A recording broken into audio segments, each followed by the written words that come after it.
માતાજી, જય શ્રી કૃષ્ણ, જય શ્રી રામ મિત્રો. સો આજે આપણે આવી ગયા છે તમારી માટે એક નવો પોડકાસ્ટ લઈને. સો આજના આપણા ગેસ્ટ રહેશે પૂજા વિધિના જાણકાર બ્રાહ્મણ શ્રી સંદીપ કુમાર અને નવગ્રહના જાણકાર બ્રાહ્મણ શ્રી વિપુલ કુમાર. સો આજે આપણે એમની સાથે કરીશું અવનવી વાતો. સો ગાઈસ સ્ટે ટ્યુન અને ફોલો કરવાનું તો બિલકુલ જ ના ભૂલતા.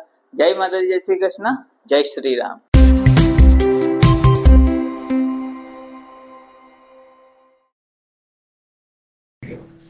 સો સંદીપ મહારાજ, તમે ફર્સ્ટ ઓફ ઓલ અમને જણાવો તમારી જે અત્યાર સુધીની જે તમારી જર્ની રહી છે, જે તમે બ્રાહ્મણ સમાજમાં જે તમે અત્યાર સુધી કામ કરતા આવ્યા, તમે કેવી રીતે સ્ટ્રગલ કર્યું, તમે કેવી રીતે આ જે તમે લાઈનમાં આવ્યા, તો એ તમે થોડું અમને જણાવો એના વિશે. હું 92 થી 92 સાલથી કર્મકાંડમાં કામ કરું છું. બરાબર. એ પહેલા મારા ફાધર કરતા હતા, કેમ કે એમની તબિયતના હિસાબે એમની સાથે થોડું મારે જવું પડતું. એમના દ્વારા એમની પાસેથી બધું શીખી અને આજે કર્મકાંડમાં હું આગળ આવ્યો છું. 92 થી કરાવું છું. અને પૂજન વસ્તુ લોકો જે પૂજન કરે છે અત્યારના સમયમાં શું છે કે બધાને ખાલી કરવા ખાતર લોકો કરે છે. ખરેખર પૂજન લોકો દિલથી કરવું જોઈએ. જે આપણે કર્મ કરીએ છીએ એ કર્મનું ફળ ભગવાન આપણને એ રીતે આપતો જ હોય છે. બરોબર છે. બધા કદાચ ઘણા લોકો એવું કહે છે કે મારા તિલક નહીં કરવાનું, મારું મેકઅપ બગડી જાય. જેન્ટ્સ હોય તો કે બધું પરસેવા બધું લાલ થઈ જાય. પરંતુ ખરેખર એવું નથી હોતું. તિલક કપાળે આપણા ઋષિ મુનિએ આપણને તિલક કપાળે કરવાનું જ કેમ કીધું? આપણો ફેસ બગાડવા માટે નહીં, પરંતુ આપણું નાનું મગજ આવ્યું પાછળ. નાના મગજની મેન નસ આવે, જેને આપણે ગુજરાતીમાં દોડી નસ કહીએ. એ નસ પર એક કંકુ લાગવાથી આપણા મગજ શાંત રહે, પૂજામાં ચિત્ત ચોટે. એટલા માટે કંકુ કપાળે લગાવવાનું હોય. ચોખા આપણે ચોખા જે વાપરીએ છીએ, આપણા ઘરના લોકો એવું કહેતા કે કોઈ છોકરીને ઘરવાળો સારો ક્યારે મળે? જ્યારે ગૌરી વ્રતમાં એ છોકરીએ મહાદેવને આખા ચોખાથી પૂજા, મતલબ ભગવાનની પૂજન કરવા માટે આખા ચોખા જેવો. આપણે અત્યારે લોકો બધા ચોખા બીજા બધા વાપરે છે, કારણ કે આપણે કણકી જેવા એકદમ ઝીણા ઝીણા ચોખા. ખરેખર બાસમતી ટાઈપ જ ચોખા હોવા જોઈએ, જે હાથથી ફોડેલા હોય છે. હાથથી ફોડેલા હોય છે. એ આખો ચોખો નીકળે. આપણે મશીનમાંથી ફોલાવીએ છીએ એમાં કણકી પણ નીકળે અને સોધી પણ નીકળે. પરંતુ જે હાથથી ફોડેલા એમાં કણકી ના નીકળે, સોધી પણ ના. એ દાણો આખો હોય. એ દાણાને ચોખાને અક્ષત કહેવાય. અને સંધિ છૂટી પડે તેને જે દાણાનો ક્ષય નથી થયો તેવો દાણો. એટલે ભગવાનને પૂજા કરવા માટે આખો દાણો જોઈએ, જે આપણે વાપરતા નથી. બરોબર છે. તો ભગવાનની પૂજામાં આખો દાણો જોઈએ. ત્રીજું આવે ફૂલ. ફૂલનું કામ છે સુગંધ ફેલાવવાનું. આપણે જ્યાં ભગવાનની પૂજા કરવા બેઠા, આપણે કોઈ સારું કાર્ય કરવા બેઠા, ત્યાં સારી સુગંધ આવી જોઈએ. આપણે કદાચ કોઈ પૂજા કરવા બેઠા તો શાંતિ કરવા બેઠા હોય કે કોઈ બીજું કાર્ય કરવા બેઠા, કદાચ હાર પહેર્યા વગર બેઠા તો થોડાક ખાલી ખાલી લાગે. જ્યારે આપણે હાર પહેરીએ તો ખીલી ઉઠાય, અને ખીલી ઉઠે આપણું ભગવાનમાં ચિત્ત ચોરે. એ કાર્ય કરવામાં આપણને આનંદ મળે. એવું નહીં પૂજામાં બેઠા છે, કદાચ કોઈ બીજા કોઈ ફંક્શનમાં ગયા, ત્યાં આગળ આપણું સ્વાગત કદાચ ફૂલથી થાય ને તો આપણને એવું વસ્તુ કરવાનો આનંદ ઉત્સાહ આવે. એક વિશેષ વેલકમ ટાઈપ થાય. હા, વેલકમ ટાઈપ થાય. એટલા માટે ફૂલનો ઉપયોગ કરવામાં આવે છે. ત્યાર પછી અબીલ, ગુલાલ, સિંદૂર, હળદર, આ એક ઔષધિ કહેવાય છે. એનો એક આખો મંત્ર છે, અબિલમ આયુષ્યમ વૃદ્ધિ. અબિલથી આયુષ્ય વધે. પણ અબિલ ખાવાથી આયુષ્ય વધે એવું નથી હોતું, પરંતુ આપણા ઘરના, આપણા પત્ની, આપણા મમ્મી, આપણા બા ઘરને સારું રાખે, ચોખ્ખું રાખે તો આપણું આયુષ્ય વધે. ગંદુ રાખે આપણે પહેલા બીમાર પડી અને ભગવાન સર્જન કરીએ. બરોબર છે. એટલા માટે અબિલનું આયુષ્ય વધારવાનું કામ છે. બીજો આ ગુલાલ. ગુલાલથી પ્રેમ વધે છે. એનું કારણ છે કે સમજો કે ભાદરવા મહિનામાં આપણે ગણપતિ દાદા બેસાડ્યા છે, વિસર્જન કરવા ત્યાં કદાચ કોઈ ભાઈબંધ દોસ્તાર જો આપણાથી બનતું નથી, ભૂલથી ગુલાલ પડી ગયો, કારણ ત્યાં તો બધા ભેગા થઈએ, એટલે ભૂલથી કદાચ ગુલાલ પડી ગયો તો આપણી ઝઘડો કરવા નહીં આવે. એના મનમાં પ્રેમનો ભાવ પણ થશે કે તહેવારના દિવસે મને ગુલાલ લગાવે એટલે મને ગુલાલ લગાવે. ગુલાલ પ્રેમ આપણે ઉપયોગ કરતા જ હોઈએ છીએ. એ કહેવાય જ છે કે પુરાના માણસો બોલી જાય.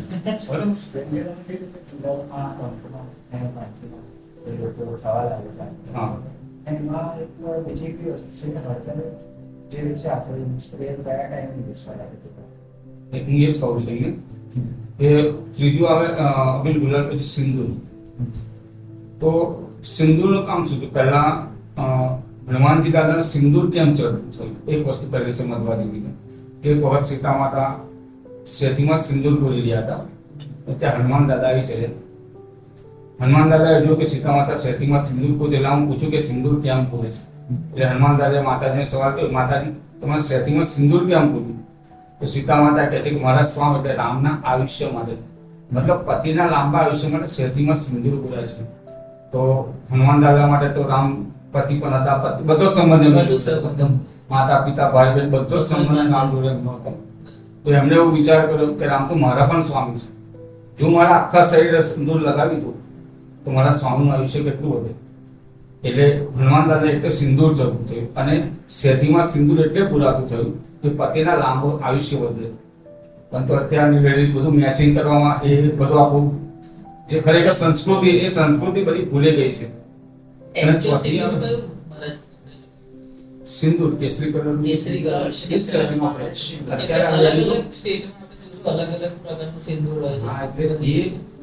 ધંધો કરવા અલગ અલગ નામ પાડે લોકો કંકુને જ સિંદૂર કરે છે. ખરેખર ઓરિજિનલ કેસરી યુપીની લેડીઝ જોતો કેસરી કલર સિંદૂર જે ઓરિજિનલ સિંદૂર. અને ચોથી આવે હળદર. હળદર એક ઔષધિ છે. શરીરની બાહ્ય કક્ષામાં કઈ વાગ્યું હોય અને હળદર લગાવીએ તો રોજ આવી જાય છે. અને શરીરની અંદર પણ કઈ તકલીફ થઈ હોય અને હળદરની ફાંકી મારીએ તેનાથી આરામ મળે છે. આપણે ફાંકી દેવો તો આપણે હળદરને દૂધ પીએ છીએ, હળદર ગરમ પાણીને હળદર પીએ છીએ. એટલે આપણા શરીરમાં જે પણ ઉણપ હોય એ ઉણપને પૂરી કરે છે. એટલે આ પૂજાનું આ રીતે મહત્વ હોય છે. પરંતુ આપણા લોકો અત્યારે ખાલી કરવા ખાતર જ કરે છે પૂજા, તો બધાને બતાવવા માટે. સમજવાનો ભાવ નથી. સમજવાનો ભાવ ખરેખર સંસ્કૃતિ શું છે, પૂજા કેમ કરવી જોઈએ. અત્યારે માત્ર વિડીયો શૂટિંગ ઉતારો, પુષ્પો બસ આ જ વસ્તુ મહત્વની છે. લગ્નની જે વિધાન આવે છે વિધાન કોઈ સમજવા રાજી નથી થતું. ખરેખર ફેરા કેમ કરવા જોઈએ આ બધી વસ્તુ સમજવાની. અત્યારે વિડીયો શૂટિંગનું વિશેષ મહત્વ, ડાન્સનું વિશેષ મહત્વ થયું, ધાર્મિક પ્રથા ઓછી થઈ, વિધિ ઓછી થઈ, જેના લીધે છૂટાછેડાના પ્રશ્નો વધી રહ્યા છે. જે પૂજનમાં સમય આપવો જોઈએ એ સમય આપણે વિડીયો શૂટિંગમાં આપી રહ્યા છે. જે સમય સાચવવો જોઈએ કે અમુક સમય હસ્તમેળાપ થવો જ જોઈએ. મારા પાસે સમય કઢાવીએ છીએ પરંતુ એ સમયનો ઉપયોગ કરતા નથી. એના લીધે આ છૂટાછેડાનું જે પ્રમાણ વધવાનું કારણ છે એ પણ આ વધી રહ્યું છે.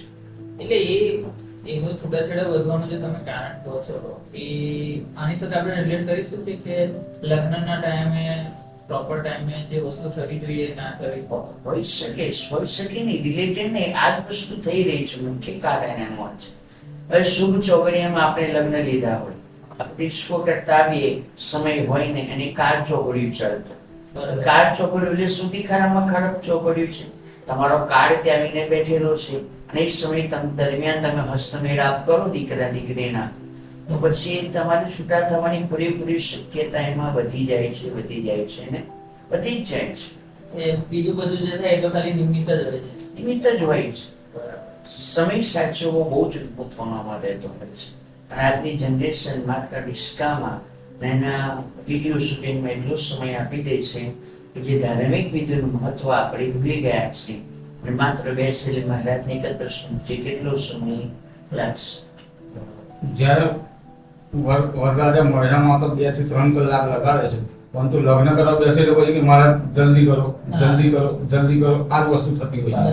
પણ એમાં જે સ્ટેપ બાય સ્ટેપ દરેક વસ્તુ કરવાની હોય તે બધી વસ્તુ થતી નથી. તમે કાલ મહારાજે એક ઇન્સિડન્ટ કીધો કે તમે કેટલા વાગે વિધિ પતાવી દીધી હતી ને કેટલા વાગે જે મેરેજ મેં હમણાં 2 દિવસ પહેલા એક મેરેજ કરાવ્યું. એ મેરેજ રાત્રે 12:30 અમે સમય કરવા ગયા અને એ લોકો વરઘોડો કાઢી ડિસ્કો કરતા 4:30 ત્યાં માયરામાં વરરાજા આવી ગયા.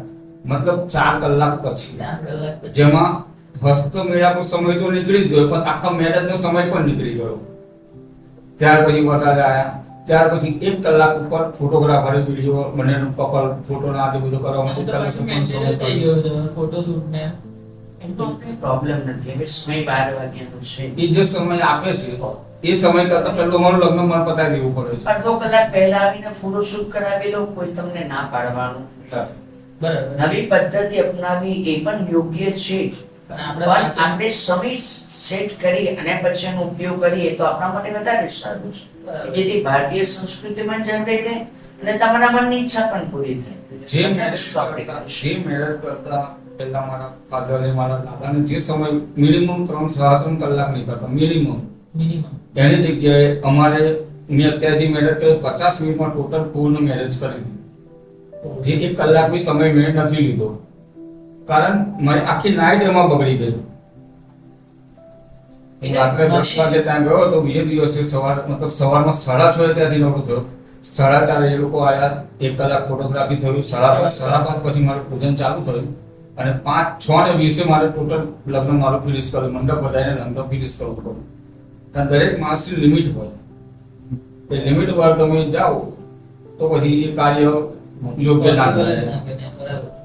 એટલે ખાલી મારે એટલું જાણવું કે જે 90s જે આપણે કહી શકીએ 1990-95 જે યર્સ હતા, આ જે આપણે અત્યારની જે જનરેશન છે આ ડીજે ને ઓલમોસ્ટ 2007-8 પછી જ વધારે આ ચાલુ થયું. બહુ સારું ચાલો. બરાબર. તો એ ટાઈમના મેરેજીસ જે હતા અને આ ટાઈમના મેરેજીસ, તો એ બંનેનું કમ્પેરિઝન કરીએ, બરાબર છે, તો શું ડિફરન્સ હોઈ શકે એમ? કઈ કઈ વસ્તુનો એમાં શું કહેવાય કે લાઈક કમ્પેરિઝન કરવામાં આવે તો કઈ વસ્તુ જે પહેલા હોવી જોઈએ જે અત્યારના ટાઈમે નથી, જે પહેલા હતી જે અત્યારના ટાઈમે છે જ નહીં?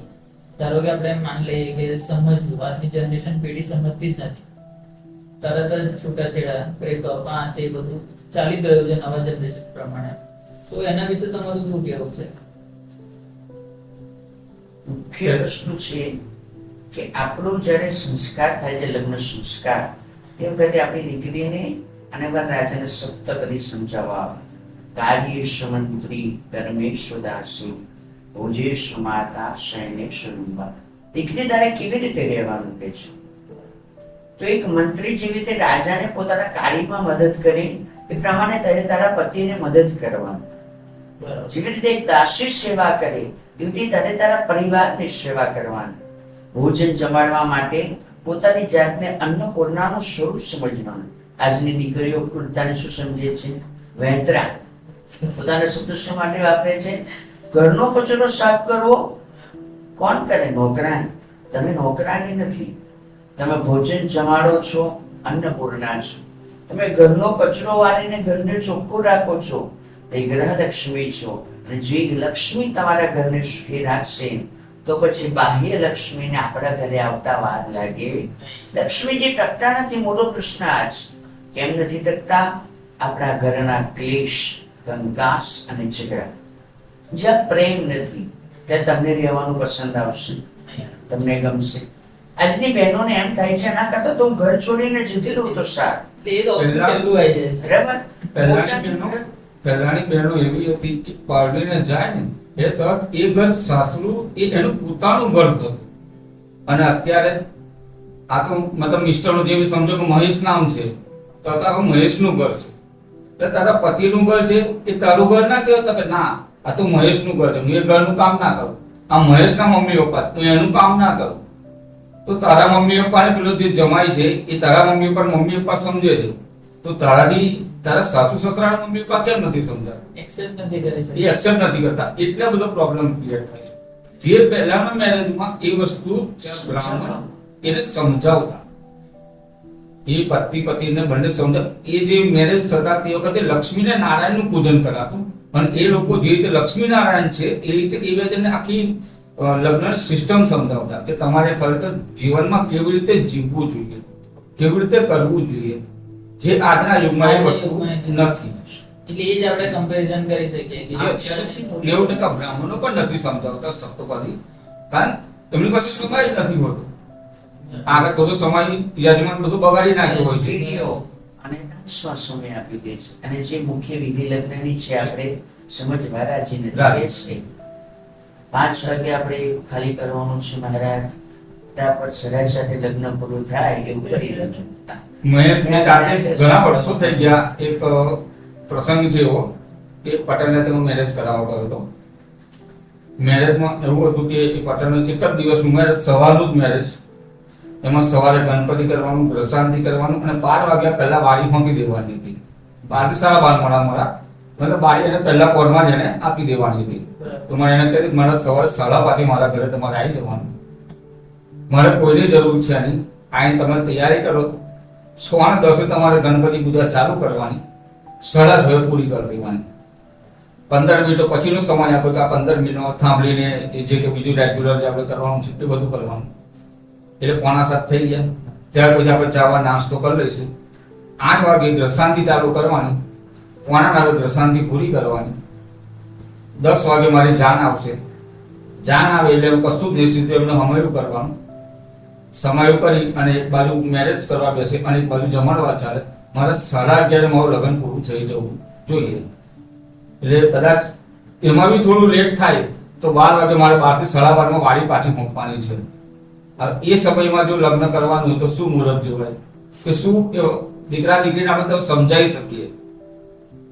એટલે આટલો ફાસ્ટ યુગ થઈ ગયો છે કે લોકો પાસે સમય, ખરેખર જે વસ્તુ માટે સમય હોવો જોઈએ એનો સમય લોકો પાસે નથી. બધી વસ્તુ માટે હા, બીજું બધું ફોટોગ્રાફી નાથી બધું તો વચ્ચેના સમયમાં એ લોકો કરી લે છે. આપણને એ પણ વિરોધ નથી, પણ તમે અડધો કલાક પહેલા આવી જાઓ ફોટોશૂટ કરવું હોય તો. 11 વાગ્યાનું આપણું મુહૂર્ત છે તો તમે 10 વાગે આવી કલાક ફોટોશૂટ કરાવો, તમને કોઈ ના કહેતો નથી. એ સમય તમારે તમારી રીતે એડજસ્ટ કરીને આવી જવું પડે. તો તમે લગ્નમાં ધાર્મિક રીતે ભારતીય સંસ્કૃતિને જાળવશો, તમારા મનની ઈચ્છા પણ પૂરી થશે. આજના ખરેખર નિયમ એવો હોય છે કે વરરાજા જ્યાં સુધી સમય ના થાય ત્યાં સુધી મંડપમાં પ્રવેશ ના થાય, એનો નિયમ હોય છે. પરંતુ આજના ફાસ્ટ યુગની અંદર કોમ્પ્યુટર ડિજિટલ યુગમાં એ થોડું ઘણું અમારે નેવે મૂકી દેવું પડે, કારણ સમયની પણ અમારે મહત્તા રાખવી પડે છે. તો એમને અમે કહી શકીએ કે તમે આવીને કહો તમે ફોટોશૂટ કરાવી શકો છો, પણ લોકોને એક કેવું પડે કે ના પહેલા તો બોલવાનું, પરસીઓ પાડવાનો, પછી ફોટોશૂટ કરાવવાનો, કારણ પછી મેકઅપ કરવાનું પાછું અને પછી ફોટોશૂટ કરવાનું. કારણ મેકઅપ વાળા બોલે એમને પૈસા બી આપવા પડે. અત્યારે બધું બહુ કલ્ચર બગડી રહ્યું છે. એટલે આપણી સંસ્કૃતિ જે જળવાઈ નથી રહી, જે સહેજ પણ જળવાતી નથી. અત્યારે સહેજ પણ જળવાતી નથી. જેના લીધે સમજ શક્તિનો બહુ જ અભાવ રહ્યો છે. એ બાબતે જો જે આંતરિક ગામડા છે એમાં થોડુંક હજુ ઓછું આવ્યું છે. એ લોકો થોડુંક માન આપે છે કે ના આપણે આ વસ્તુ કરવી જોઈએ. એટલે ગામડાઓના અને શહેરના કમ્પેરિઝનમાં ગામડાઓમાં વધારે ગામડામાંથી થોડું સચવાયેલું છે. સચવાયેલું.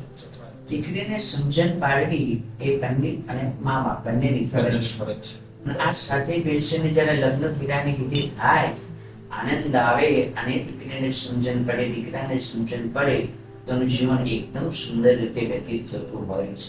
પણ આપણે હવે એ સમજાવવાની જગ્યાએ માત્ર વિડીયો શૂટિંગ અને નિષ્ઠા પર વિશેષ મહત્વ આપી આપણી જે સંસ્કૃતિ છે એનો ત્યાગ કર્યો, પશ્ચિમી સંસ્કૃતિનો સ્વીકાર કર્યો, જેના કારણે આપણું જીવન પણ પશ્ચિમી સંસ્કૃતિ જેવું થઈ ગયું છે. અત્યારે બહારના લોકો આપણું સંસ્કૃતિ અપનાવી રહ્યા છે. હા, એક્ઝેક્ટલી. મેં ગઈકાલે જ એક વિડીયો જોયો કે એક અમેરિકન બ્રાહ્મણના બધા સંસ્કાર લઈને એ પોતાની ગાડીનું પૂજન કરતો. ને આપણે વિડિયો જોયા સર, છે ને ધોતી ખેસ પહેરીને સેવા કરે છે. હા. જે આપણા લોકો ભૂલી ગયા છે. હા, એ ભૂલી ગયા છે. એ લોકો બહારની સંસ્કૃતિ વાળા જે બહારના લોકો છે આપણી સંસ્કૃતિ અપનાવી રહ્યા છે. સ્વીકારી રહ્યા એ લોકો શ્રીમદ ભગવદ ગીતા પણ વાંચે છે. શ્રીમદ ભગવદ ગીતા વાંચે છે.